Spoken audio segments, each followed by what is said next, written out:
can swear. It's an explicit podcast. So if you What need it to, is, so yeah, I can you use can do that. adult language, like Yeah, you R can do that. or NC-17, because I can go both ways. You I'll can try to. just be you. Okay, I'll be me. Welcome to the Refined Strength Podcast. I am joined by my friend Steve DeVore. Steve is a IFBB and NPC head judge, and he's also an Olympian judge, and he's the NPC Utah Chairman. I get all that right? Got it all right. Yeah, thanks Do you for have having me any on. other credentials? No, I think that's it. Yeah, That's cool. pretty much it. Head All right. judge, IFBB judge, Olympia judge. Yeah, I think that's about it. And then what do you do outside of judging? I work as a consultant, online marketing, direct to consumer, supplement development, formulation, just all things related to selling supplements online and formulating products. That's kind of my wheelhouse. Cool. Do you work like with specific companies or do you just like you're a consultant for like anyone who's like interested? I do. I work both. I'm contractually obligated not to mention the companies that I do work with, but I do take on new clients. And for me, it's really fun to see people come to me with ideas, take them and grow them, and help them see success. And you How know, did you get into that? um, yeah, that's a good question. I started about 12, 13 years ago, just getting into internet marketing, and my brother and I formulated some supplements, and it kind of went from there. It was a lot of fun, just coming up with a formula and trying to market it and just seeing Wow. what we could do with it. And then Did we you got into, market it like on your own, like separate from a company or like with a company at that point? it was just our own products. It Just was your just own. all in-house. And then we got into manufacturing and things kind of went from there. That's Yeah. crazy. I actually didn't know that about you. So I'm learning more things on this podcast too. Yeah, you Uh, just thought judging paid all the bills. no, I definitely didn't think that. But I don't know. I feel like judges, so many judges have like different like jobs that are just like you never really hear about or think about, you know? Oh yeah. Yeah. We all come from a different background, but we all have that same kind of love and passion about bodybuilding and Yeah, wanting to see, athletes live their dreams and get better and just have fun. yeah. So talk about that. Like talk about how you kind of outside of the supplement space, how you got into bodybuilding and like how that transpired into now coaching or sorry, judging at a high level. Yeah. So, I was always active in sports growing up. I played baseball, soccer, football as a kid. And so I always loved spending time in the gym and working out. And when I was in college, I was training a lot. And then I took some time off and I kind of got back into training, weight training when I was probably in my early 30s. And it got to the point where like I wanted to take it to like a different level. I think a lot of people get to that point where they've kind of reached their potential doing it solo. And so I reached out to a coach, hired a coach, and he's like, "Hey, you've got great structure, good for good a good look. Have you ever thought about competing?" And for me, the answer was a clear no. Like for me, I didn't like being in front of people. I never wanted to be on stage. I'm the guy at the gym that wears like a hoodie, not the guy that's wearing a stringer. And not there's anything wrong with that, but that's just not my personality. So Yeah. I'm really averse to being in front of people. But you know, I think since it made me uncomfortable, it was something that I wanted to do just to kind of get out of that comfort zone a little bit. And it was fun. It was super awkward being on stage. Like you can ask any of my coaches how awkward I You can look was. on NBC News online and see the Yeah, picture. yeah, right. Don't do that. But I remember meeting with one of my first coaches, Kimoto, and he's like, "Man, you're gonna kill it. You look great. Let's go over your routine." And he's like, "Oh, Bubba, like this is not good." And so that's when I knew I had peaked because I couldn't pull it off. I don't have that personality. Just the stage presence was too Yeah, hard for you to like get yeah, like past. all these other men's physique competitors, they have it, and Yeah. and they want that attention. I just didn't want it. I was happy doing the hard part, and for me, the accomplishment was getting on stage. And I wasn't super competitive. I didn't, So for And me, you'd seen yourself get shredded and like get yeah, stage lean. And it's like exactly. there's a certain point for new competitors where they get to that point and it's like, oh yeah, I want to do this more, or like at a higher level, or like, oh Yeah. no, I never want to do that again. No, I don't want. Yeah, and that was me. But I remember being at a show in California. It was the Governor's Cup, and Sandy's great, and they're so encouraging. as far as getting one to make sure athletes can stay involved in the industry somehow. And in one of her seminars before, she had mentioned like, okay, if competing isn't for you, like, stay involved, reach out to your promoter or your state chairman and ask if you can help out at a show, or ask if you can, maybe you're interested in judging. And so for me, I was like, oh, that sounds cool. I love uh, judging people. yeah, me too. I'm fantastic. Like, that's part of the fun of going to the gym. I'm always like judging people right away. And I love people watching too. So, I gave it a shot and I tested back in, I think, 2016 or 17. And I went from there. And one of the reasons why I really wanted to test judge was because I remember competing locally, um, and then I went on to do a national show. And the feedback they gave me wasn't in line with what the national judges were looking for. And Mm, so that was a little bit discouraging. I was like, well, how come there's such a discrepancy or disparity between the feedback that they're giving me and the feedback that these other judges that are judging at a higher level are giving me? yeah. And for me, I didn't want athletes to have that experience. So I wanted the criteria and the judging to be consistent, and on par with what they can expect going to any pro qualifier or traveling anywhere across the country. Like, to me, it should be consistent. Yeah. So that's why I really was like, okay, like, I really want to do this because I don't want athletes to be misguided in any way in any part of their journey, because honestly, it's a huge sacrifice, time, money, people sacrifice relationships. And to me, it just doesn't seem fair to that they don't get the best information possible. Why do you think that misguiding happens? Well, I think it's for a couple of reasons. I think a lot of the local judges just don't have that experience, or maybe they don't know what's going on at a national level, because we're for judges, this is all like a hobby for us, and we don't do it for money. We do it to support the athletes in the industry. And I think unless you're totally immersed in it, like, I don't see how you can possibly uh, give proper information if you're not following what the current judging criteria is. And Yeah. unfortunately, you just don't get that experience judging one or two shows a year, right? Mm, You see what you see, and that's it. yeah. And you're not seeing the direction of like how the criteria, it's not that the criteria changes, but you and I have talked about this, like the direction of the sport within each division kind of like evolves a little bit as different people show up on stage, right? Of course, yeah. I mean, we have the criteria, right? And the criteria is set like every year at the Olympia or the Arnold. Like, that's the people that win is kind of that's what we're looking for. But at the NPC level, where athletes are trying to figure out, which division they belong in, and they're all at different stages of their journey, like, you're gonna see a huge disparity in the physiques that show up on stage. You're gonna see people that are on stage for different purposes, whether it's a bucket list, like a transformation, like they want to do something hard, like I did. Yeah. Uh, and so they're all at different parts of their journey. So with that, like how do you go about helping someone who is in the first part of their journey and they're like they just started and this is their first show, they're asking you for feedback and they want to go and get a pro card and you see what they put on stage and you know they're not ready for nationals, like how do you go about getting that feedback? Well, it's easy, as long as they come up and ask for feedback after the show. Like, um, to me, I think that's the most important thing, is if Yeah. they're serious and they want to progress, like, come and ask us for feedback, because we want nothing more than to help them out and to see them on a national stage. And that's kind of, in all my athlete meetings, like I did at the Emerald Cup, it's like, all right, guys, like, this is your opportunity. You're in front of like 7 IFBB pro judges. They're all national judges. And there's a good chance that one of us is going to see you at a pro qualifier if that's your goal. Mm-hmm. So if that is your goal, come and talk to us, because we know what we want to see. We know what Tyler and all the other judges expect to see from an athlete that's wanting to turn pro. And so we can help and guide them and tell them, like, be like, okay, like, you're ready, right? But also, we don't want to give them misinformation and say, oh yeah, you're totally ready, when they still need a lot of work.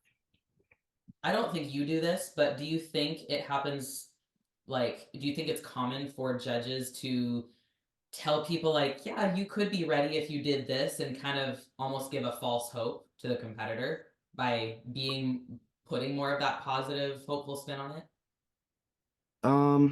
No, because I think there's no incentive for a judge to do that.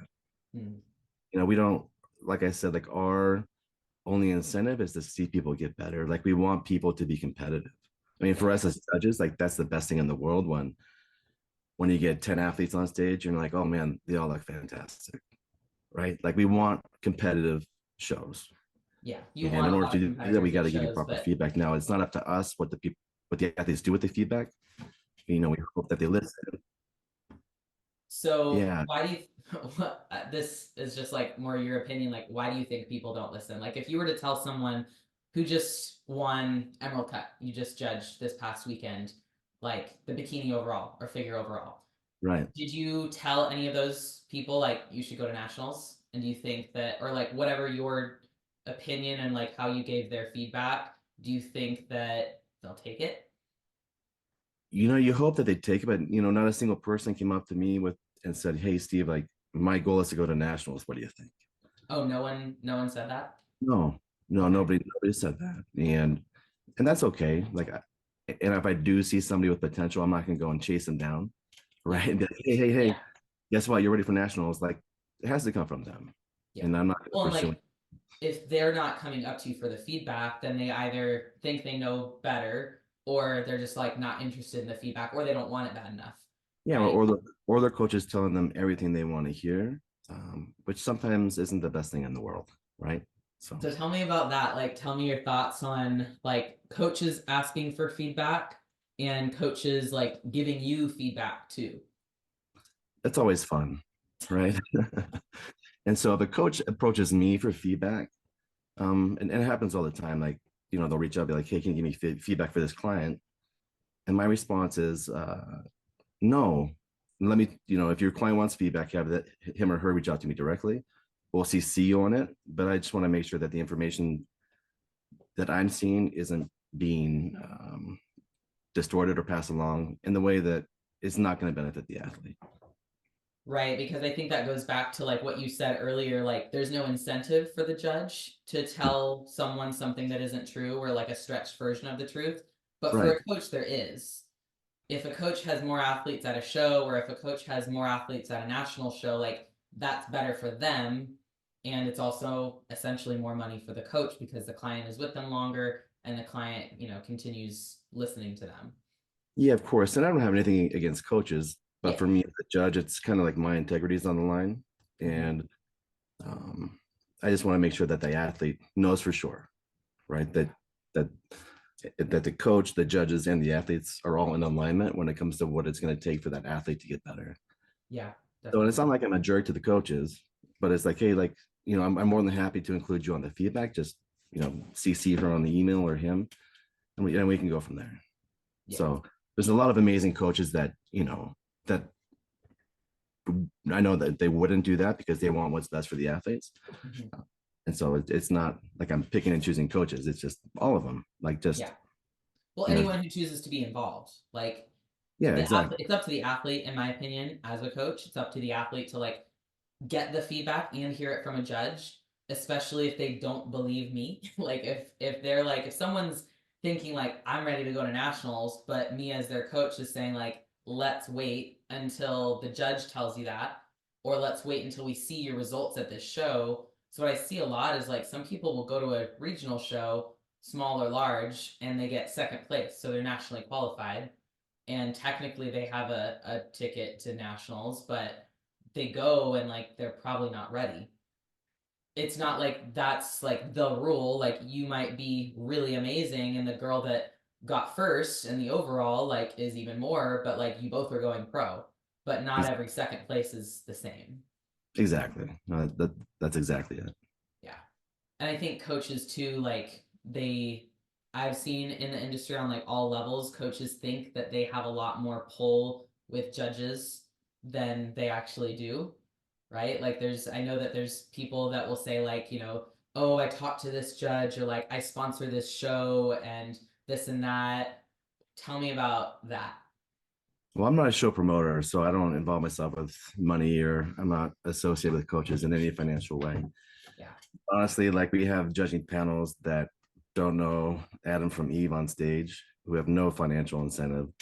And honestly, there's a lot of integrity that goes into judging, because the way that we score these events is we have 5 to 7 judges on there, and each judge's opinion is taken into consideration and scored. And so if we have a judge that thinks athlete A is in first place, and a different judge who thinks that that athlete should be in third place, that's what they put down. Mm-hmm. And so that kind of gets rid of any of the outliers that you might see across the scores. Uh, Yeah, give a quick like lay down or rundown of just how that scoring system works, because I don't think most people know about that. Like whether when there's 5 or 7 judges, how the scoring gets tabulated. Can you explain that really quick? I can touch on that briefly. Just so you know, like the shows, most shows have a 5 or 7 judge panel. And we drop the high and the low score to get rid of any outliers. And sometimes there might not be any outliers, but it's more of a, say in a rare circumstance, maybe a judge makes a mistake, or something Why happened. would they make a mistake? Just an example. just mental error. I don't know. I mean, if there is a mistake, they're usually caught, and we go back to the judge and say, "Hey, is this correct?" And they're usually like, "Oh, no, that's should be a 3 instead of an 8." Okay, so, got it. but yeah, mistakes usually don't happen like that. But just in case the scores get sent in, and we're judging these things really fast as well. Mm-hmm. And anyways, those outliers are just tossed out. So if I have somebody in first, everybody else has somebody in first, and then a judge has it in fifth, which could happen, and it does happen, then that fifth is tossed out, for whatever reason, and that's how it is. And they calculate the scores without the outliers. And then, so I say everyone has athlete A in first place, drop the high and the low, and you're left with 3 points. And so that's why when you look at the scorecards, there's 3 points instead of, I don't know. It's kind of hard to explain without seeing the scorecard in front of me. Yeah, I think that makes sense. So it's actually we just drop a high and a low, right? Yeah. So just go to the outlier. And then the average is what that person gets, right? Because all of those scores get passed down. Each judge has like a card for each class, right? Yes. The class they're judging. So they put the placings down, they pass those papers down, and the tabulator at the end, or the analysts, or whatever their role is, they put it into muscleware, which is the system that NPC shows use. And that system puts those athletes in their placings. Exactly. Right? Yeah. 100%. Yeah. And then when that happens, at the end of prejudging, those sheets with the placings get printed out, and they show who is placing where. So judging is done for all classes outside of the overalls by the end of prejudging, right? Exactly. And then me or whoever's the head judge gets the head judge report, and we go through, we can look at all the scores of all the judges and all the placings. And for me as a head judge, especially when I travel internationally, I like to see those, because then I like to see where there's a variance in scores. I like to go and talk to the judge and just ask them what they saw, what they liked, what they didn't like. Why they scored them that way. Yeah, exactly. And then I can get a good assessment of that judge, and we can talk about it, and I can explain to him what I saw or what the other judges saw. So there's a lot of people ever kind of like change their mind. Not that affects scoring, but like when you give them that perspective, do they ever kind of like, do you think that makes an impact? I think it does, because every judge wants to learn and get better. And there's a reason why, like we send a lot of the Olympia judges and US based judges overseas, is because we want them to be judging to not only the same standard as we do, but it's also an opportunity for those judges to learn and to get better from us. So for me, when I travel, like I love it when I get to talk to judges and they ask me questions about what I see. And they do see it as a learning opportunity. And I also see it as a learning opportunity, because I'm always learning things from other judges as well. What kind of things are you learning? That's a good question. All judges do things differently. They have their own little process about how they do call outs, how they assess a physique on stage, because there's a lot that goes into it. I know here at Wasatch, in Utah at the Wasatch Warrior a few weeks ago, we had over 30 bikini pros on stage, and to manage that number of athletes in an effective amount of time, it takes a lot of teamwork and coordination with the judging panel.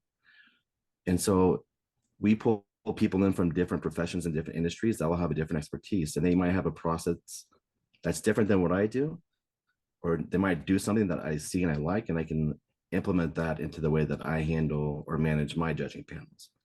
Okay. So it's not from a physique critiquing standpoint, it's more of a people management standpoint as a head judge. Yeah, because you have so many people on stage, and how do you possibly put, you know, 5 girls in that first call out or 6 girls in the first call out when like they all look amazing because they're all pros? Right.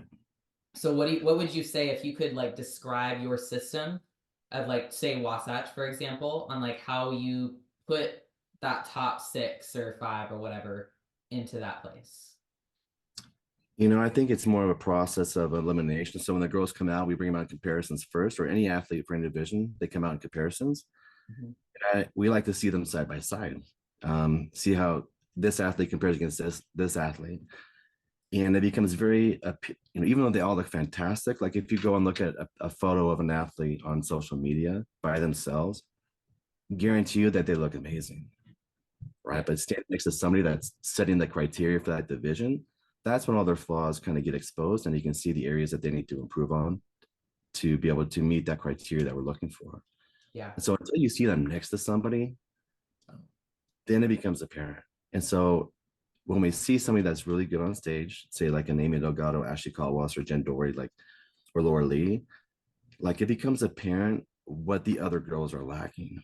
And so then from there, we kind of, for me personally, I like to build my call out around the girl that's setting the standard, right? And so I'm finding the most complete, most balanced physiques that meet that criteria. And then I just kind of work my way down from there, and I kind of grade them or rank them based upon what I see. And I think Right. that's usually what most judges do is they, we have a huge show with, we're going to do like 6 call outs. And so you have to have somebody in every call out.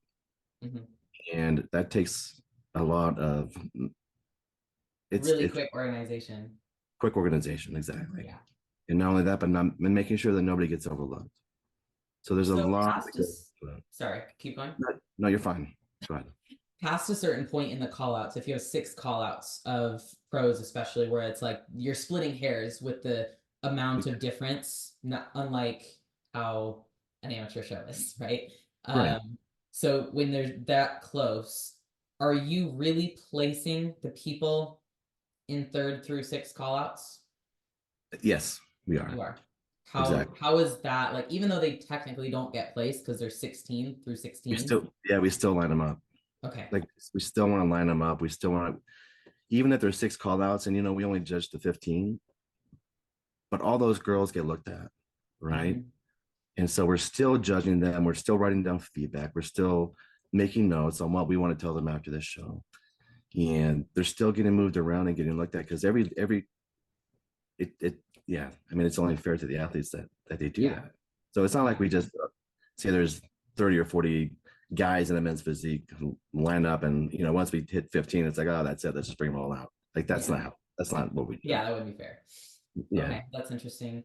So you're basically seeing like who is the major standout when you first bring them out for comparisons, and then say for Wasatch it was Amy, right? She won the show, and you just look at like who is the closest to her, pretty much, Yeah. or the closest to just the criteria, like Closest to the or criteria.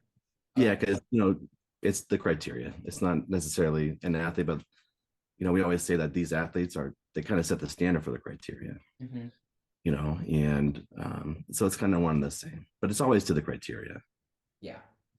So when you see someone, and I don't remember 100%, like just making this show as an example because it's so fresh, the differences between like 1 and 2, and then the differences between 3 and 4. Because like if I look at like Britney Hamilton, she has a great physique. She made a lot of like size improvements in some Sure. ways from her last season, but she got second.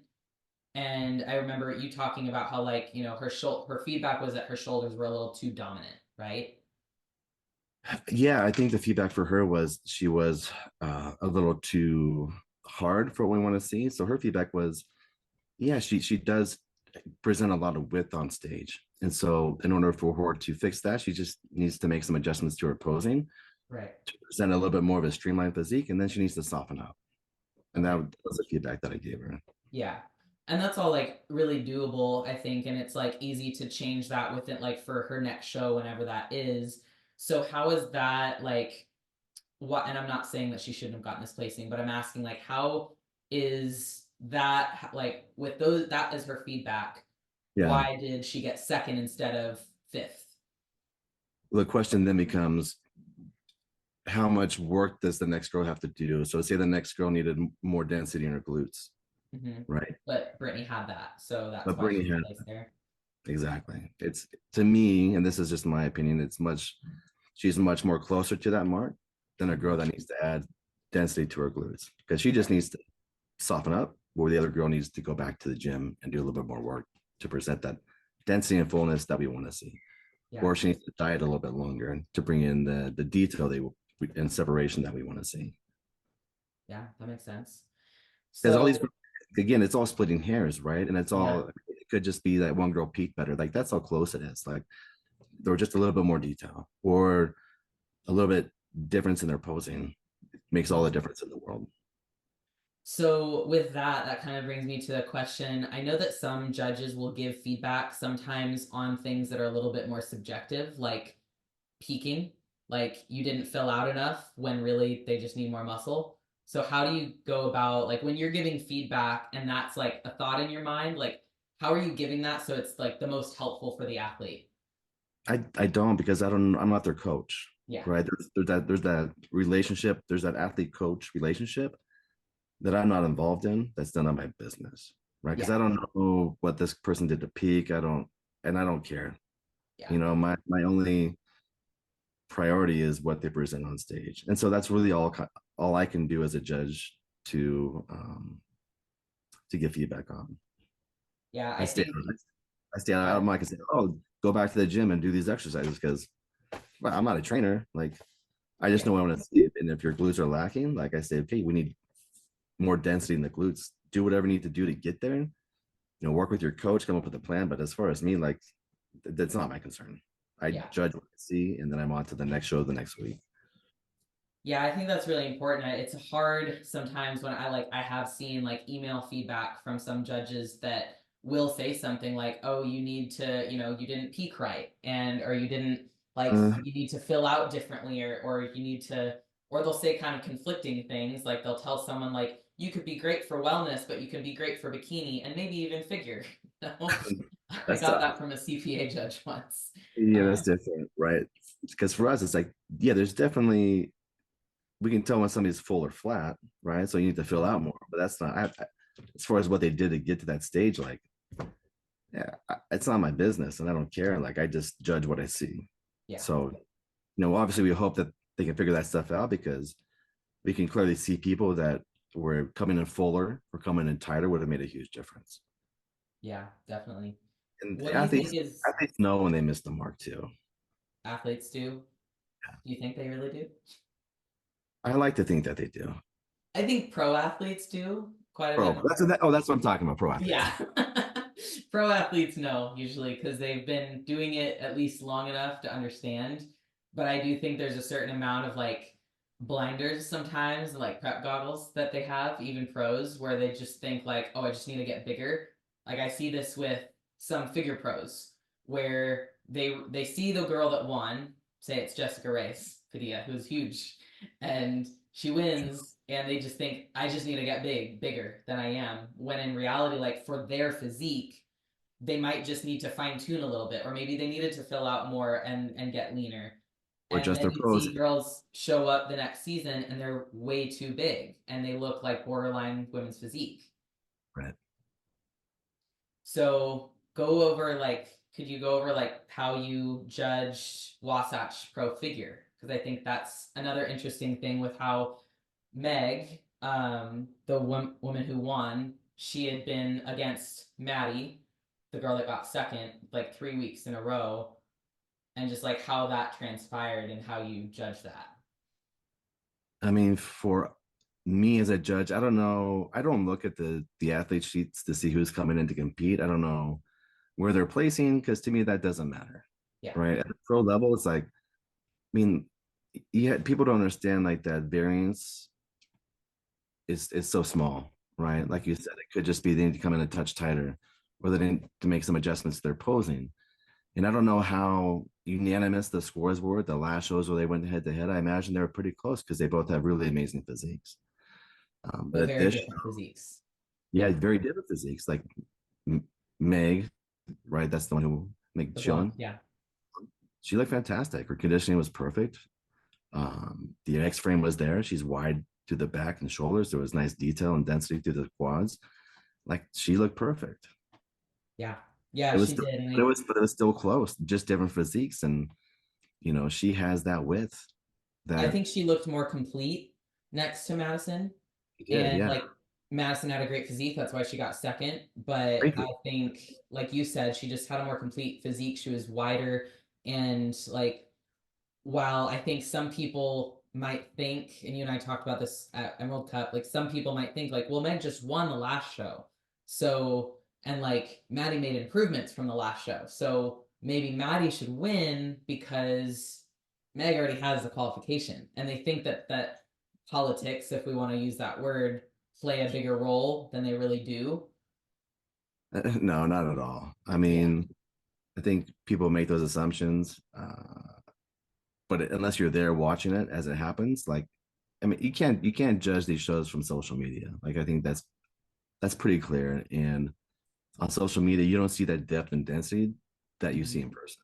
So Yeah. you're really looking at a much different physique. I was at Legions last year when Chiron beat Aaron, Mm-hmm. right? And I think a lot of people just assume like, oh, Aaron's going to win. He's the reigning Mr. Olympia, so it's a given. Well, Mm-hmm. guess what? Nothing's a given in this sport. There's a chance for everybody to come out and have an impact and get better. Yeah. So just because you're going against the Mr. or Miss Olympia doesn't mean that it's a lock. Like you Yeah. have to show up. You have to bring your best. And I think Aaron realized that. Like I can't come into a show at 80% and Yeah. expect And you to. never know who's going to be behind you. I think a lot of No, people forget that, like, yeah, your placings are part of your reputation and they're part of, make you what you are as an athlete, but it doesn't mean anything when you get on stage, really. no. As judges, we love it when somebody comes out of nowhere, right? Hmm. And you're like, holy shit, look at this person. They look fantastic. Where they come from. Yeah, like Emmy, the girl that got third Right? And they at go right Wasatch from in bikini. being somebody that a lot of people don't know about, or maybe it's somebody that the coach saw a lot of potential in. Hmm. Uh, they also deserve to get that visibility because they earned it because they had a great physique They that look good day. enough. Yeah, Yeah. yeah, definitely. So Um, as judges, and we talk about this all the time as judges, it's not fair just to exclude people just because they haven't been to the Olympia before, right? That's just mhm. that's an idea. I think that would be a remote possibility. Yeah, and like you had said to me is like you don't really care how many people there are at the Olympia and like who wants to get a shot. So like why would you care about placing one person ahead of someone who looks better than her just so she gets that spot? Like if she Exactly. wants that spot, she could earn it. Yeah. And she probably will. She's already been an Olympian and like she's won a show before. So I have every confidence that like Maddie in this example will get that if she keeps going and like keeps getting better. But it's like it's not a lock for like how many times you're gonna go up there. There's no default winner. It's not like we look at the list and be like, oh, like we need to put this person in now because this girl's already there. Like to us, it doesn't matter. And I Yeah. think, Tarek said the same thing. It's like, man, like we love it when athletes go and continuously like win rack up shows because it makes for a more competitive Olympia. And no nothing's gonna be given. Like I've Yeah. never been to a show where we've even discussed like, oh, this person's already in. Who else could we give it to? Like that's not Mhm. competition, right? That's Yeah. just that I've never seen that happen. So when it comes to two people and like still talking on the pro level, whatever division, when it comes to two people who are really, really close, and like, do you have that conversation like between prejudging and finals on like what direction do we want to go with this? Or like is there any kind of like No, just there's no consideration need like to. that? No, there's no need to. You have a judging panel full of pro judges. Everybody puts who they think they should win, and the winner is the winner. Like we don't go back and talk about it.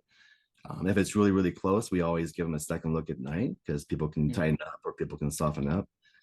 or flatten out, or there's so many different variables that we can see. But that's why we do the confirmation round. Yeah. uh, if nobody wants to change their scores, nobody changes their scores, and it is what's on paper. Like there's never So we don't sit there and debate. We just say, I right. turn to my judges and I'm like, okay, guys, like put down who you like, and that's who's gonna win.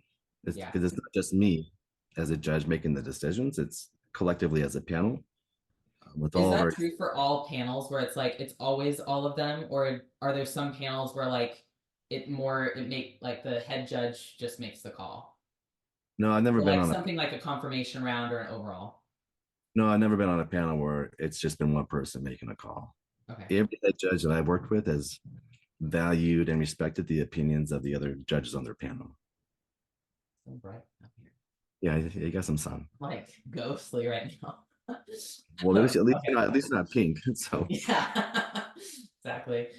Um, yeah, that's good. I think that's something that like people assume happens when there might be like discussion about like, yeah, she looked really good, she was this, she was that, but like not actually like, hey, let's place them like this tonight when they come back. Because that just no, we always talk about a post show, right? It's always fun to get into debates and to kind of see what the other judges see. yeah, Like when we discuss some things as we're going through the mandatories and things like that on stage, but it's never about placing. It's like it's just what we see. Like, oh, yeah.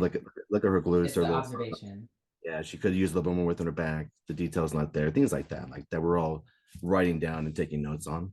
Yeah. But it's never That's like it's something never that like I've been like really, it's been cool to be like, I've been working shows now for like since 2018 and yeah, getting to know you at the various shows that I've been at with you and just like all the judges that I've gotten to know over the years and like being there for those conversations post show is always really interesting because it's like there's there's so much less emotion and like subjectivity, I think, than a lot of people realize. It's really just like these are the facts of like how this person looked and how they presented.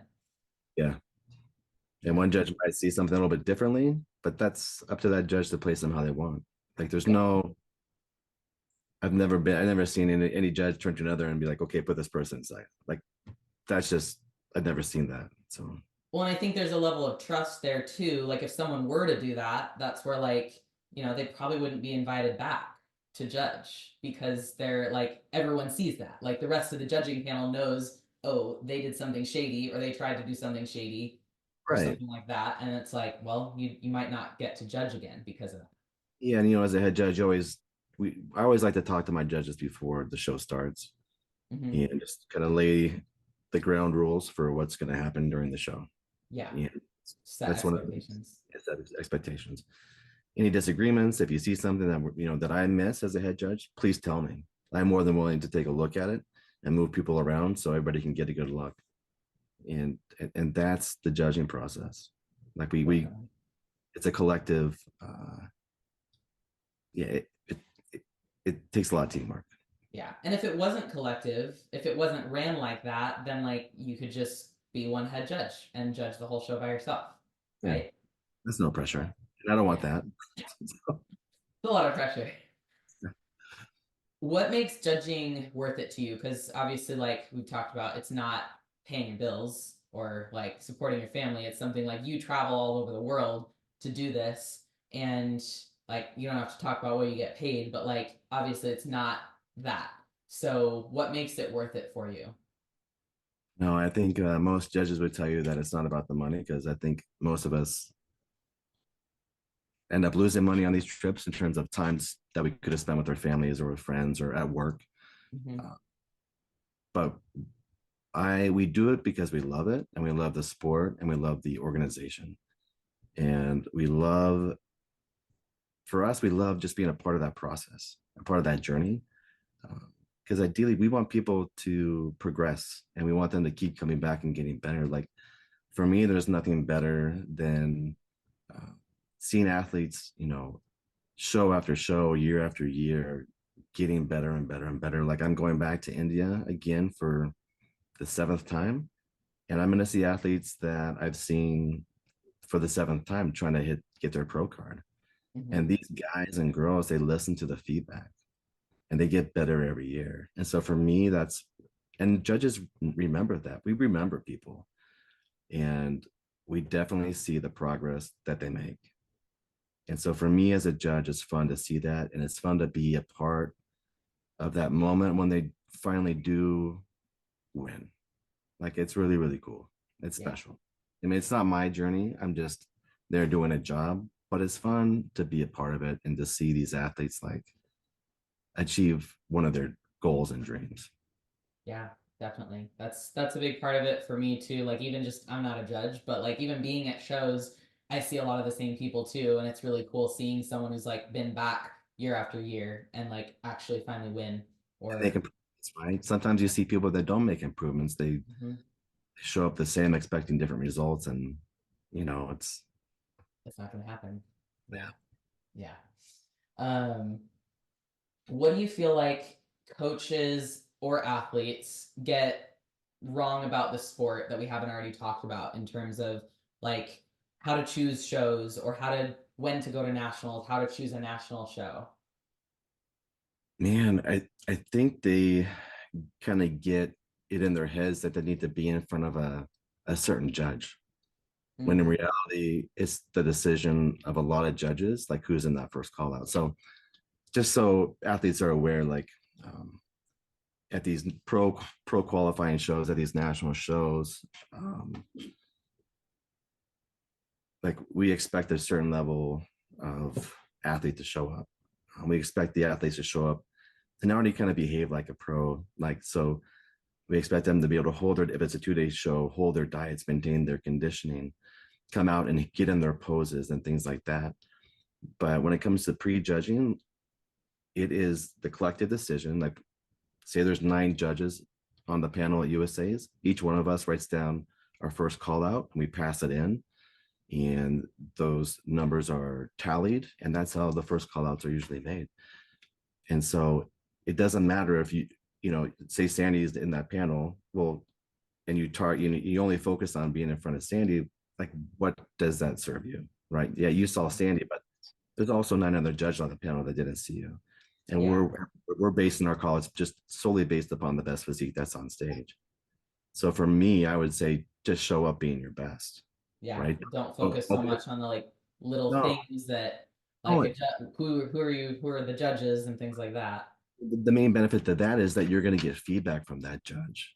But Mm-hmm.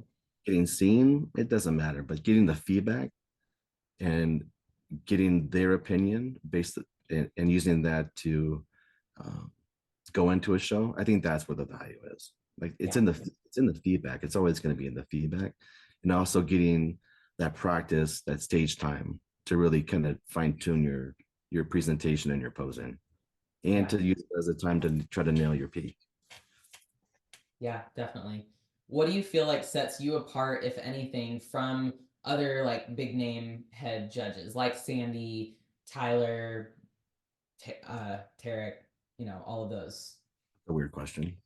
I don't know. Yeah, just What's curious. that? Not Because of what you just said is why I asked the question. what did I just say? I don't remember. That it's not really important like who sees you outside of just like, getting feedback from them. Yeah, I mean, getting feedback is part of being seen, right? Yeah. But no, I think the main thing between all of us is that we're all there for the same reason. We all want to see the best physiques on stage, and we all want to see those people that have a desire to go further in the sport come and get the feedback to help them go further. Mm-hmm. What do you think has helped you like helped your elevation as a judge going from local level to now like people saying like not just I want to get seen by Tyler, I want to get seen by Steve. Yeah, first of all, I never heard that, so I don't think that's ever going to be an issue. Um, but second of all, is like honestly, like I care a lot, and I seriously before every show, like I get crazy bad anxiety. I put a lot of pressure on myself. I know a lot of judges do the same. Like if you talk to Becky, like we take it so seriously that we lose sleep over it because we want every athlete to be seen, and we want to make sure that we get everything right. So I know we move pretty fast, but in that time, we're using our expertise and our experiences as judges to make sure that everybody gets looked at. Yeah. Uh, yeah. What's one of the ways that you've like improved that about yourself since you started judging? Improving that, I think it just comes with experience, right? The Yeah. more shows you judge, Practice. yeah, the more head judges you judge with, um, you learn a lot. Like you learn a lot sitting next to Tyler. You learn a lot sitting next to Steve Weinberger or Billy or Jack, or Becky or Sandy. Like if you're a judge and you want to get better, like those are fantastic learning experiences, and you shouldn't hesitate to reach out and talk to them after the show for feedback or anything. Like I know specifically, Sandy loves working with judges, and especially she really wants more female judges to be at these shows, and she cares deeply about the sport. And so I know for a fact that there's judges all across the world that will reach out to her and be like, "Hey, Sandy, can we talk about the placings at this show that you judged?" And she's Mhm. more than happy to sit down with them and go athlete by athlete, and so and explain to them exactly what she was seeing on stage. And so That's awesome. Yeah. she really does like that. We just care a lot about the athletes and want them to just be better. So Yeah. I think it's easy for an athlete to like not really know that and understand that like I think it goes back to like everything we've already talked about, like the fact that you're not there for the money, you're there for the athletes. You're part of their journey. Like you wouldn't be there if you didn't want to be there, right? And it's you also don't have definitely incentive in terms of like sending X amount of people, like you don't have a quota to hit or anything with like people you send to nationals. That would be interesting. no Um, financial. If there was a financial incentive, I'd be the worst businessman in the world because I swear you end up coming out negative, right? Because yeah. it's never about the money. Yeah. Well, because it's people's bodies. And like just like with coaching, like the body isn't a computer. It's not like we can't always expect the same results out of something. Like we can get really good at it and we can predict results based on variables, but like at the end of the day, it's like it's how someone shows up that day in that moment at that time. It's not about like who they are, where like It's not their about their social media following or like anything other than that moment. it's not about their character. It's all about what they look like that moment standing in front of us on stage. Yeah. And I think that makes it's difficult for some competitors to grasp, especially in the moment when they're in their feels about like their placing is like Sure. in order to be successful in bodybuilding, you have to put a lot of like heart into it. And you have to put a lot of yourself and your like hard work and your emotion into it just in order to keep going. But you have to be able to take all of that out and away Yeah. to understand what a judge is saying and like to really take it into consideration. And you have to have thick skin. Mm-hmm. Because as judges, we're not looking at you and seeing how great you are. We're looking at you and finding all your flaws and weaknesses in your physique. And that's Yeah. hard for a lot of people to do or to take. Yeah, definitely. Especially if they've worked really hard or they lost like, well, I lost 100 pounds or like I did Or they I take that and be so grateful that you did. And hopefully yeah, that they learn something about themselves during the process. And to me, that's the win, right? It's not whether or not they got that qualification or that they've gotten first call outs, but they did something hard and they achieved something great. And yeah. nobody's gonna take that away from them. Yeah, and like a placing is great if you get a great placing, but even if you don't, like you can't think of the whole prep as a waste. I think that would be just a really foolish way of going about this expensive hobby is like thinking that I have to get this placing in order to see this prep as successful No, because definitely there's not. so many other wins that you can rack up. So many wins. Yeah. It's not Yeah. easy to get on stage. Yeah, no, for sure. So, any last notes that you would like to like, if you could give advice to any competitors, like thinking about going to a national show or wanting to win their first pro show, what would it be? Man, it's that's a loaded question because there's so many little nuggets of information out there. Yeah, I guess for me, it would just to be to kind of block out all the noise on social media. Like I think for a lot of athletes, it's easy to get jaded by what they see and get in their own heads. But really, bodybuilding is a one versus one sport. no two people have the same genetics, same structure. There's not a perfect physique that's out there. And so you just have to be able to learn and to, I don't know, it's hard to explain, but you just have to bring your best. Mhm. And that's, if you bring your best, and that's all that matters. And, there's athletes out there whose best, if they're 100%, might not be as good as somebody's 90%. Like that's just the nature of the game. Yeah. That doesn't mean you can't beat them because they might be off. Hmm. So, but as long as you do everything in your power to bring your best, cross your T's and dot your I's, like nail everything, practice your posing every day, be able to hit your poses properly, like do all the small things. Those are all going to pay dividends in the future. Yeah, they all compound. They And all I think compound. it's a great like overall nugget, the blocking out the noise, because it just it touches everything.